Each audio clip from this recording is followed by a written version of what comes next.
Mesdames et messieurs, bonsoir et bienvenue à cette émission de On s'en parle. 7 romans depuis 2011.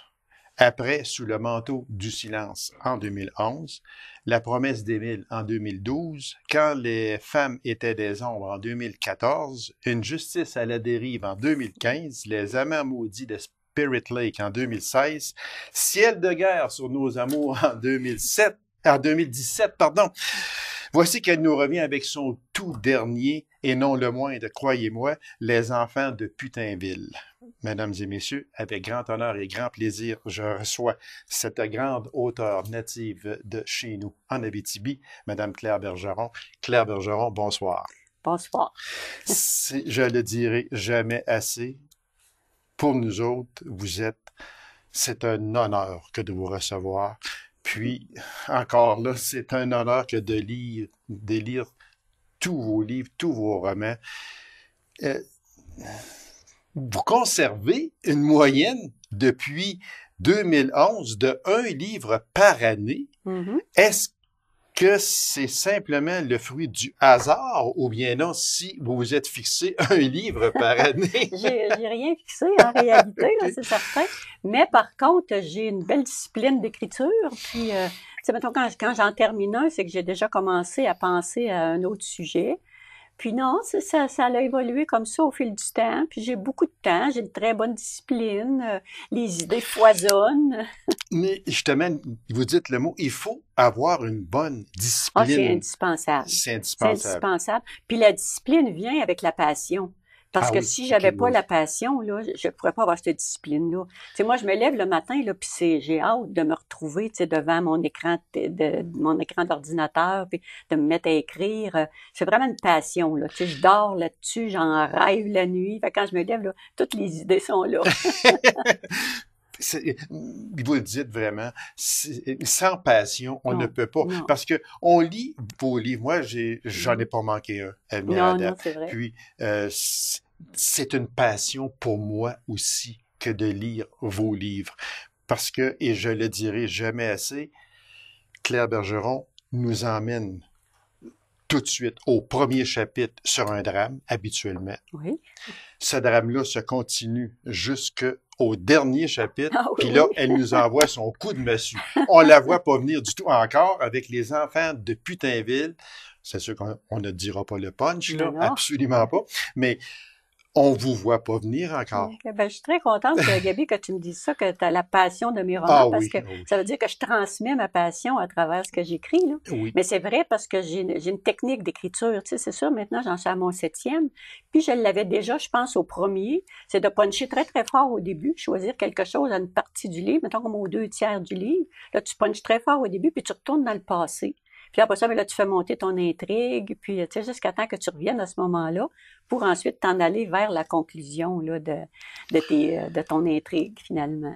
Comment vous faites pour tenir votre lecteur, lectrice, en haleine sur le qui-vive pendant 450 pages? Puis c'est à chaque roman, là. À chaque roman, vous nous tenez sur le qui-vive. On a hâte au chapitre suivant. On lit le chapitre suivant. On a hâte à l'autre chapitre. C'est une passion pour le lecteur c'est que aussi. Ça, c'est une technique aussi. C'est qu'à chaque chapitre, tu finis toujours tu fais tomber de chapitre qui trouve une porte pour le suivant. Tu sais, tu poses comme toujours une question, une situation, tu sais, qui t'amène vers d'autres choses. Puis tu sais, mettons, il y a beaucoup de lecteurs qui me disent, oh, madame, on a relu vos livres 2 fois parce qu'on voulait savoir, tu sais, on voulait savoir si on aurait pu, mettons. Mais c'est vrai que je sème des pistes. Oui, Tu sais, en écrivant, si tu l'as lu une deuxième fois, là, tu sèmes des petites pistes. Mais sans jamais rien dévoiler. Puis même, tu sèmes des fausses pistes. Parce que tu veux diriger ton lecteur vers d'autres idées, là. Tu sais, ça, c'est important aussi. Ça, là, j'aime ce que vous venez de dire là. Vous semez des fausses pistes. Et c'est vrai. Et c'est voulu. Oui. Et c'est voulu. Parce que là, tout à coup, on est rendu sur un chapitre. On s'en va au chapitre suivant. On dit, oh, voyons, ça me semble que c'est pas ça tout à fait. Non, non, là, elle nous emmène où? Fait que, vous êtes facile à suivre et difficile à suivre. C'est des fausses pistes, mais très subtiles. Oui. Faut pas poser. Le lecteur se pose des questions. Voilà, là, exactement. Ah non, ça me fait plaisir que tu dises ça. Ah oui, puis c'est vraiment une passion. Puis quand j'entends, parce que on communique ensemble assez souvent. Oui. Puis quand Claire Bergeron me dit, mais là, Gaby, là, j'achève, il va en sortir un bientôt, j'ai hâte. J'ai toujours hâte que ce livre-là sorte. Juste un entrefilet. Est-ce qu'il y en a un autre qui s'en vient? Oui, il est presque terminé. Donc, la moyenne sera maintenue. Pour l'année prochaine, oui, parce qu'il va paraître encore au printemps 2019. OK. Ouais. Est-ce qu'on peut juste, en gros, savoir un peu l'histoire ou bien non, si c'est encore trop secret? Bon, c'est encore un petit peu difficile d'en parler, là, mais tu sais, je pourrais, par exemple, mais tu sais, ça va quand même. Il va y avoir quand même une touche en Abitibi encore, puis oui. Vous êtes originaire de Haute-Sienard, des gens le savent, puis et vous avez passé une grande partie de votre vie en Abitibi-Ouest, à Macamic, à Hautier, vous êtes né à Haute-Sienard. Qu'est-ce que ça vous fait de revenir aux sources? Parce que vous revenez à chaque année aux sources. Qu'est-ce que ça vous fait? C'est tellement agréable. Comme là, je suis arrivée en avion, là. Puis quand on est arrivé au-dessus de la Sarre, on atterrissait à la Sarre. Puis quand j'ai vu le clocher de l'église, là, parce qu'on a passé, on a vu le clocher de l'église, c'est fou, hein? Je me suis pensée dans le ciel de guerre sur nos amours. Tu sais, il y a un personnage là-dedans, à un certain moment donné, qui vole dans une tempête de neige, puis il se refaire, il dit, quand je vais arriver à la Sarre, si je peux-tu apercevoir le clocher? Exactement. Après ça, tu sais, là, j'avais l'impression, j'ai dit, c'est drôle, il me semble, je vais débarquer de l'avion, là, je me semble, mes personnages vont être là pour m'accueillir. Non, c'est vrai. Oui, c'est tellement, pour moi, c'est très, très important d'écrire vraiment sur l'Abitibi. Ben, c'est chez nous, tu sais, même si on part, là, je pense quand on est quelque part, puis que je suis quand même partie à 45 ans, tu sais, l'Abitibi, c'est vraiment, vraiment chez nous, là. Puis je suis très, très fière de le porter parce que là, tu regardes, ça c'est rendu à travers le monde, là, parce que là, je vais paraître encore en France. De Boré ont acheté les droits pour mes romans. Puis là, je vais avoir une traduction en ukrainien. On va aller en Ukraine, des pays de l'Est. Fait que, tu sais, c'est beaucoup, là. Je me dis, ben, c'est une bonne représentative, là, de l'Abitibi. Une bonne ambassadrice de l'Abitibi, là, puis, et je le dirai jamais assez, vous nous faites toujours honneur partout où vous allez, Madame merci, Bergeron. Gaby, ça me fait plaisir. Vous êtes, pour nous autres et pour la population en général, lorsque l'on parle de Claire Bergeron, tout de suite, les yeux brillent, puis on voit vos livres. J'ai été très, très bien accueillie au Salon du Livre hier. Sûrement. C'était très agréable parce que j'ai trouvé ça formidable. Tu sais. Mettons, j'arrive au Salon du Livre, puis je volais avec Propère. Mon Dieu, Étienne Lambert, tu sais, de Dautier. Puis après ça, j'étais accueillie par Martin Chevalier. Ben oui, Dautier aussi. Après, j'ai dit, mon Dieu, regarde, c'est tout mon monde.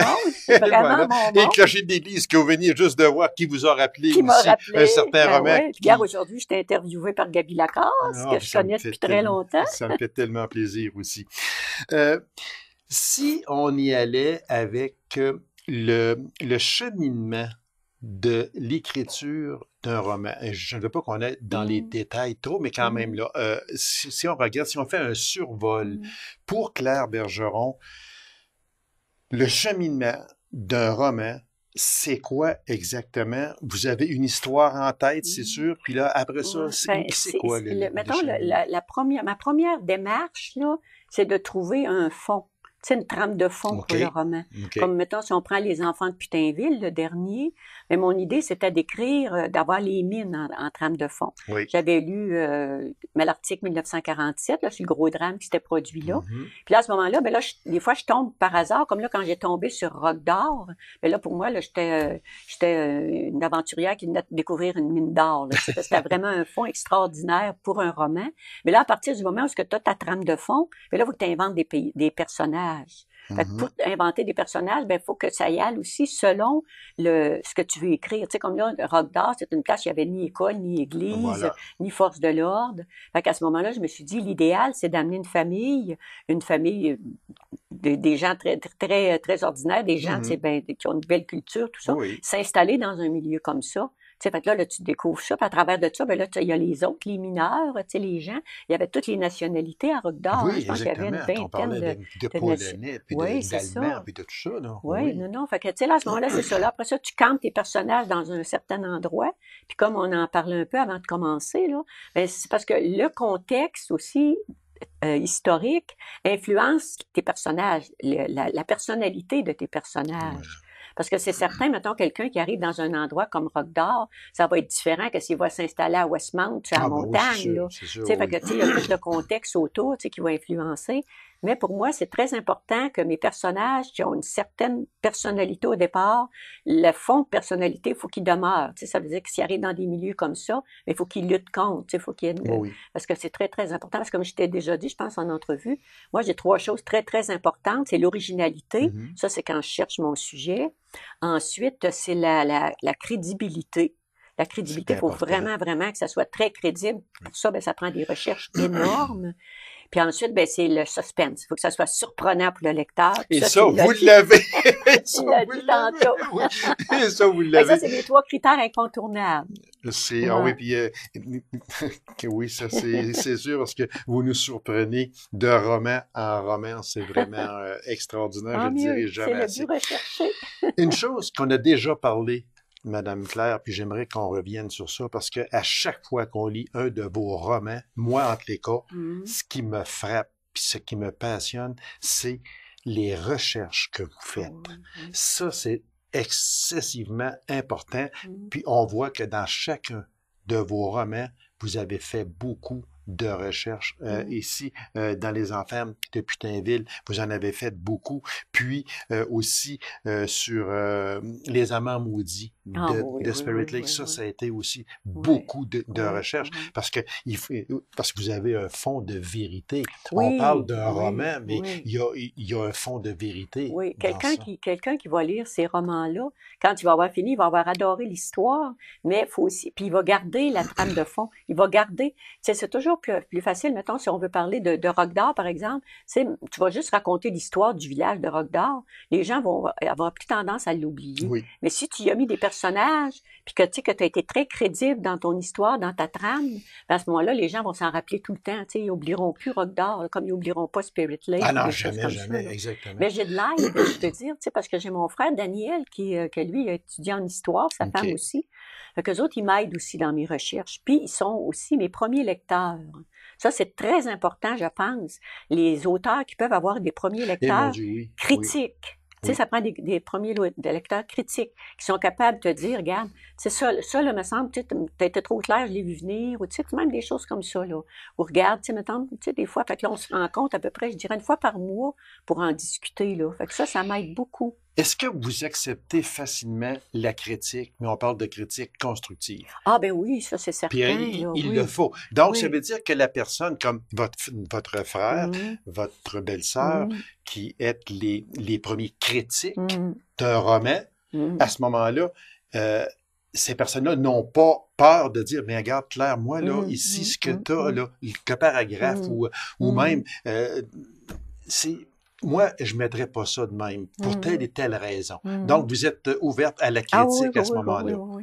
Tu sais, je me souviens, c'est drôle, c'est une petite anecdote, mais je me souviens dans Sous le manteau du silence, par exemple. Tu sais, là, ça travaillait dans un moulin, puis j'avais même Oui. appelé le personnage Philippe Bergeron, là, qui était propriétaire du moulin, comme mon Ben grand-père, oui, on va le dire. exactement, oui, Puis, tu sais, à un exactement. moment donné, l'infirmière, elle arrive, puis là, elle avait institué, tu sais, des façons de travailler, tu sais, la CSST de l'époque, mais tu sais, elle n'en avait pas du tout à l'époque. Puis là, elle dit à Philippe Bergeron, tu sais, garde, tu sais, on va... Fait que là, lui, moi, j'avais dit oui, bon, il était d'accord, puis tout. Quand Daniel a lu ça, il a dit, regarde, il n'aurait jamais dit ça, là. Hey, c'est à moi ce chantier-là, puis ces hommes-là, ils travaillent pour moi. Puis à l'époque, c'était de même. Mhm. Puis tu sais, Oui. là, arrête avec tes affaires de bonne femme, là. Tu sais, va-t'en dans ta cuisine. Puis non, mais tu sais, fait que quand t'as quelqu'un comme ça qui te dit, ah, fait que là, ben là, tout de suite, là, ben là, mon personnage a refusé. Tu sais, là, il dit, regarde, non, ça, je suis très bien avec mon moulin, ça va très bien. Puis il y a beaucoup d'accidents à l'époque, là. Oui, oui, exactement, C'est c'est ça. ça. Mais c'était la mentalité du temps. Puis, Actuellement, vous avez 7 romans qui sont sortis. ouais. De ces 7 romans-là, ce sont des histoires qui tournent toujours autour de l'Abitibi. Oui. C'est Toujours une trame voulu. de fond. Oui, oui, c'est voulu. Oui, oui, c'est voulu. C'est voulu. J'aime amener mes personnages ailleurs parce que, tu sais, comme dans le dernier, là, ben là, le dernier, c'est voulu aussi que ça commence à Sainte-Rose, où j'habite aujourd'hui, à Sainte-Rose de À Laval, Sainte-Rose de là. Laval, oui, OK. C'est voulu parce que là, tu sais, là, je les campe là, mais par contre, ils s'en viennent en Abitibi. Oui, à date, puis j'ai encore que le prochain, il y a encore, Il y a encore... il y a encore un petit coin d'Abitibi dedans, là, mais à date, oui, c'est ça. Puis je continue toujours de chercher. Puis quand je fais mes recherches, je m'oriente toujours vers l'Abitibi. Oui, exact. Fait que ça, Parce ouais. que vous avez fait de l'écriture sur les mines, votre dernier roman, sur l'agriculture et sur beaucoup d'autres sujets qui se passent aussi beaucoup en Abitibi, chez nous. Ça aussi, mais il y a une grande histoire ici en Abitibi. Ben, il y a une énorme histoire en Abitibi. Moi, je trouve, c'est drôle à dire, mais je trouve que l'Abitibi, c'est la région mal aimée. C'est la région mal aimée du Québec. On n'a pas assez de centres touristiques. On n'est pas, tu sais, me semble. Tu sais, les gens, ils ont moins tendance. Peut-être aussi, c'est plus loin. Mais moi, je me dis, pourtant, il y a tellement de choses ici. Puis, il y a tellement d'histoires. Puis, tu sais, nos parents qui sont arrivés avant nous autres, là, c'était des défricheurs, c'était des gens plus grands que nature, là. Tu sais, ça serait quasiment comme si on allait au Zimbabwe aujourd'hui, fonder une nouvelle colonie. Tu sais, puis s'en est ici en Abitibi en 1914, là. Tu sais, quand le train s'est rejoint d'est en ouest, là, c'était en 1913, je pense. C'était en 1913 parce que mon grand-père est arrivé ici en 1914 ou 1915. Grand-papa aussi, là, Bergeron. C'est ça. Fait que, tu sais, ces gens-là, ils ont construit quelque chose. Fait que moi, quand j'écris, là, ben, j'ai l'impression d'avoir l'âme de tous ces gens-là. Tu sais, tu vas chercher dans mes personnages, c'est tous des personnages qui se passent dans ces années-là, 1920, 1940, tu sais, 1900. Mais tu sais, j'ai l'impression que c'est des caractères de ces personnages-là. Tu sais, si je me souviens de ton père, mettons, tu sais, ça va être une partie ça. Tu sais, des fois, je vais prendre, tu sais, mettons, je suis déjà allée à l'épicerie chez Lacasse, ici, à Macamic, puis tu sais, là, tu écris d'une épicerie comme dans Spirit Lake, par exemple. Mais tu sais, c'est ces personnages-là que tu vois, tu sais, que tu décris dans ton histoire. Fait que c'est les gens que je connais, finalement. Est-ce que vous communiquez avec des gens de l'Abitibi lorsque vous écrivez un roman pour faire sûr de certaines choses? Est-ce que vous communiquez avec des familles? Oui. Est-ce que ça vous arrive pour avoir dire... dans le temps que ma tante Marielle vivait, là, c'était pas mal mes archives. Mais aujourd'hui, non, tu sais, si j'ai besoin, tu sais, premièrement, ils partent de plus en plus, hein, ces personnes-là qui ont vécu dans ces années-là. Oui, exactement. Mais non, j'ai des souvenirs, puis des choses qui m'ont été racontées. Puis oui, mettons comme Spirit Lake, quand j'ai écrit Spirit Lake, par exemple, j'aurais aimé ça rencontrer, tu sais, parler à des personnes, à des Ukrainiens, par exemple, tu sais, des fois pour choisir les noms, tu sais, le façon de penser à l'époque. Mais là, comme c'était pas connu, ben j'avais envoyé quelques messages ici au Camp Spirit Lake, mais j'avais pas eu de réponse. Ils m'avaient pas répondu. Tandis que là, ils viennent de demander mon roman, ils vont le mettre en consigne, ils vont le vendre. Il leur est très demandé. Aujourd'hui, j'aurais de l'aide tant que je voudrais, là, tu sais, pour pas un sujet particulier. Mais j'ai pas de misère à avoir de l'aide, par contre. Tu sais, si j'en demande, là, tu sais, les gens vont me répondre avec grand plaisir, là. Une place dans votre livre, même au début, vous parlez, aucun parent ne devrait survivre à sa progéniture. Ça, là, c'est tellement vrai, ce que vous dites là. Aucun enfant. Aucun parent devrait survivre. C'est ça, ouais, exactement. C'est ça, Autrement, parce que, les parents les enfants ne devraient pas mourir avant les parents. Exactement. Oui, c'est vrai. Ils ne devraient pas. Puis ça serait dans un monde idéal à ce moment-là. Mais non, ça arrive. C'est parce que vous en faites mention au début, quand ceux qui vont lire le livre, ils vont savoir pourquoi. On n'ira pas commencer à dire... Non, mais c'est vrai, parce que c'est la logique des choses. Mettons, là, quand quelqu'un va mourir à 90 ans, il y a une personne qui est venue me voir hier, sa grand-maman était morte cette semaine. Mais tu sais, bon, regarde, c'est super triste, mais tu sais, elle a fait sa vie, elle a vécu. Tandis que si tu meurs à 15 ans, à 20 ans, tu sais, il me semble que c'est des non-sens. On se pose des questions, on se demande comment ça se fait. Ça serait supposé être l'inverse, que les enfants prennent soin de leurs parents, plus l'âge avance, et non pas ce qui se passe. Une chose qu'on remarque dans vos romans, puis encore dans celui-là aussi, c'est que on s'aperçoit que la gente masculine est vraiment toujours en grande autorité. Ah, ben c'est parce que j'écris sur cette époque-là. Oui, Tu sais, à voilà. cette époque-là, les On hommes, parle de 1920, tu sais, 30, dans les 40. années, aller jusqu'à temps, mettons même que les femmes aient le droit de vote en 1941, je pense, là. Tu sais, même au début du siècle, tu sais, les femmes n'avaient pas de statut social, il n'existait pas. Ah non, Tu sais, les femmes, là, il n'y avait pas de poids dans la société. Les femmes appartenaient aux hommes, pareil comme leur résidence, leur voilà, voiture, leurs chevaux à exactement. l'époque, parce qu'il n'y avait pas d'auto. Puis, tu sais, les femmes, c'était une possession. Les hommes Une po- pouvaient, tu sais, c'était une propriété. Oui, Tu sais, puis c'était elles une étaient soumises. propriété. Ben, elle avait comme pas le choix. Pas le choix. Tu sais, il y en avait qui l'acceptaient pas, là. Il y en avait Oui. qui avaient de la misère à l'accepter. Mais on voit dans mes romans que des fois, ça leur apportait quelques malheurs, ça, de se révolter. Mais tu sais, une femme Oui, qui on était... le voit Ah encore. ouais, on le voit. C'est vrai, tu sais, ce côté-là. Oui, oui. Ce côté-là, ben moi, ça m'a marqué aussi, même si moi, je suis arrivée juste à la fin de ça, là, parce que dans les années 70, il y a eu un grand virage, puis là, tranquillement, les femmes ont pris leur place. Je suis une féministe, mais dans le bon sens du terme, OK, là. oui. Parce que je trouve que c'est d'égal à égal qu'on doit exister. Tu sais, il n'y en a pas un qui est supérieur à l'autre. Absolument. Tu sais, non, quand tu y penses. Une question Oui. que j'ai hésité à mettre, mais je vous la pose parce qu'elle n'est pas facile. Alors là, je vais avoir la réponse d'une vraie auteure. Vous avez 7 romans d'écrits Oui. actuellement.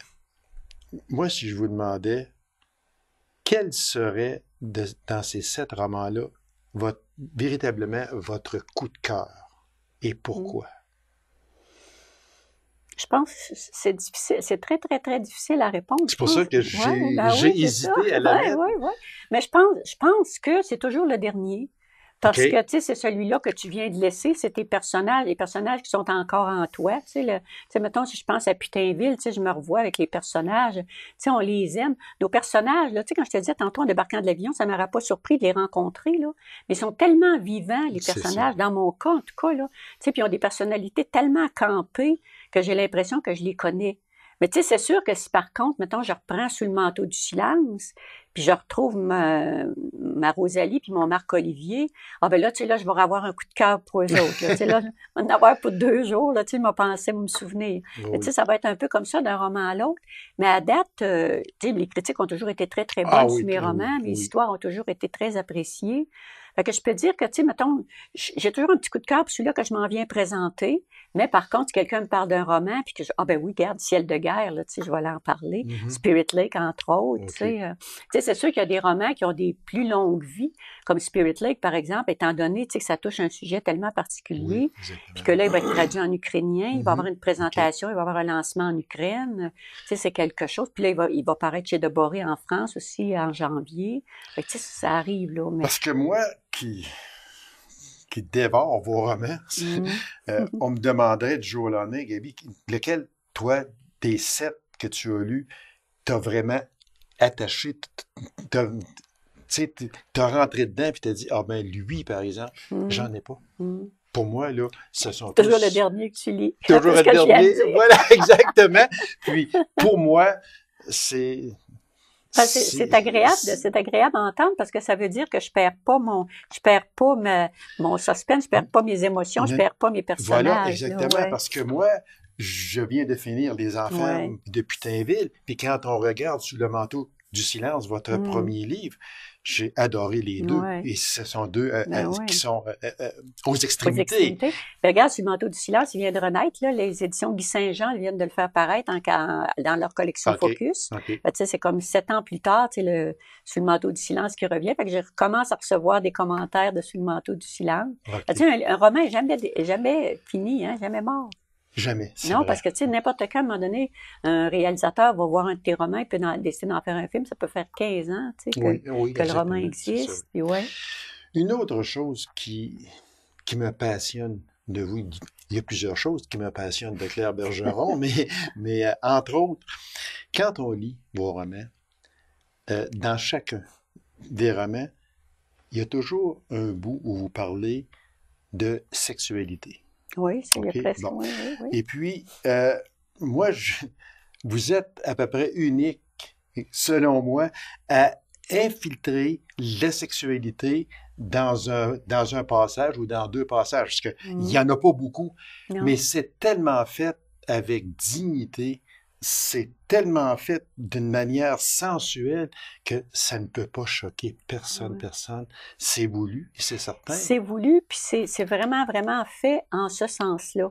Parce que moi, mettons, si j'écris un roman qui n'a pas à avoir, j'en mettrai pas un juste pour dire, je mets ma petite touche, là, tu sais, la petite touche de sexualité ou de sensualité dans le roman. C'est parce qu'il faut vraiment que ce soit un moment important du roman, un roman important de l'histoire qui va créer, tu sais, qui va aller dans le sens du caractère des personnages, dans le sens de la vérité, la réalité. Mais c'est vrai que j'y vais toujours très, très, très, c'est fait très avec sensuellement, délicatesse. très délicat, oui. Ce n'est pas offensant du tout. Non. Puis surtout, c'est que ce passage-là a sa place. Il est là parce que c'est rendu là. Absolument, c'est ça. C'est ça. Puis souvent, ça peut être même un passage qui va faire changer une situation, tu sais, c'est ce qui va ramener quelque chose. Voilà. Fait que c'est garde comme dans, là, non, on n'en parlera pas parce qu'il faut pas développer des Non, il faut pas. Disons que dans ça, il y en a. Non, il y en a dans chacun, t'as raison. Oui, c'est ça, il y a toujours le petit passage, là, mais c'est parce que ça a toujours été un passage important. Oui, c'était parce que c'est rendu que le couple est rendu là. Oui, c'est ça. Bon, fait que il faut en parler parce que si vous n'en parlez pas, vous sautez une étape. C'est ça, puis tu sais, comme tu dis, c'est fait avec délicatesse, avec finesse, puis avec subtilité. Oui. Mais ça fait partie de la vie, hein. Tu sais, quand on regarde la vie, tu sais, mettons, très souvent, c'est des choses, tu sais, mettons, la sensualité, c'est ce qui va faire que ça va attirer des gens ensemble, c'est ce qui va faire que ça les tient ensemble, que ça les oriente différemment, des fois. Fait que c'est pour ça, pris dans ce sens-là, c'est un incontournable. Oui. Dans les histoires. Je trouve sincèrement que chaque passage où vous en parlez, et vous n'en parlez pas beaucoup. Non, c'est toujours, non. Vous y allez exactement à l'endroit précis où ça doit. Après ça, c'est terminé. Là, on sait que ce couple-là a fait une relation. Là, on sait que ça a créé des liens différents. Ou des exactement. Choses comme ça. En 2013, Alexandre Fauché, qui a écrit De l'or et des putes, vit et mort d'un village de squatteurs abitibiens. On peut faire une certaine relation entre les deux romans, mais d'ailleurs, à la fin d'ailleurs de mon roman, je le remercie Alexandre. Oui, Alexandre, lui, c'est technique. C'est vraiment la technicalité de Roc d'Or. Oui. Lui, il explique Roc d'Or, tu sais, mettons. Puis ça, pour moi, c'est un travail extraordinaire parce que, tu sais, je savais quelle nationalité vivait là, je savais quel commerce il y avait là, je savais tu sais, c'était, lui, là, tu sais, comme je te dis, c'était tellement technique que moi, tu sais, je pouvais orienter, c'est comme s'il m'avait fait un plan du village de Roc d'Or. Tu sais, mais lui, ses personnages, lui, il en parlait pas, il n'y a pas de personnage. Lui, c'est vraiment le gouvernement, comment que ça s'est passé. Exactement, c'est ça, oui. Puis après que j'ai lu ça, moi, c'était une petite mine d'or pour moi, là, pour écrire, pour camper des personnages, puis installer mon histoire. Tu sais, quand tu as un document aussi précis, ça aide beaucoup. C'est pour ça qu'à la fin, dans mes remerciements, là, je le remercie Alexandre. D'ailleurs, j'ai envoyé un roman, aussitôt qu'il a paru, là, j'ai expédié un roman par la poste. Voilà. Donc, mesdames et messieurs, ne manquez surtout pas, s'il vous plaît, Les Enfants de Putainville. C'est le 7e roman de notre auteur très aimé de tous et de toutes, Claire Bergeron. Puis, c'est des éditions Druide. Très bientôt, le prochain livre, Claire, il s'en vient. Au printemps prochain. Printemps 2019, là, je vous en annonce un autre. Fait que vous conservez votre moyenne La moyenne au bâton. Voilà. Ah oui. Puis, je suis certain, vous connaissant comme je vous connais, là, c'est que vous en avez un qui achève, puis il s'en mijote peut-être un autre. Je commence à y penser, là, mais je vais avoir l'été pour ça, parce que moi, j'arrête toujours d'écrire en juillet-août. Okay. Juillet-août, là, c'est les vacances, là. Oui, parce que sans ça, tu sais, ça tourne tellement dans la tête, là, que des fois, là, tu deviens presque fatigué, là, d'avoir ces émotions-là. Tu vis avec tes personnages, oui, c'est des émotions, là. Exactement. Fait que non, là, dans le moment, là, j'ai pas vraiment pour le prochain, mais ça va venir dans le courant de l'été. J'en suis persuadé. Claire Bergeron, ce fut un honneur et je vous remercie infiniment. Puis, s'il vous plaît, continuez à écrire. Merci, Gabi. L'honneur était pour moi. Ça me fait toujours plaisir de vous rencontrer. C'est réciproque, croyez-en. Puis, n'oubliez pas, Les Enfants de Putainville de Claire Bergeron. Merci beaucoup, Claire Bergeron. Puis, on va sûrement se recroiser très bientôt, j'en suis persuadé. Ça va me faire plaisir. Merci beaucoup. Alors, mesdames et messieurs, merci d'avoir été là. On se donne rendez-vous à une prochaine émission de On s'en parle. Au revoir et bonne semaine.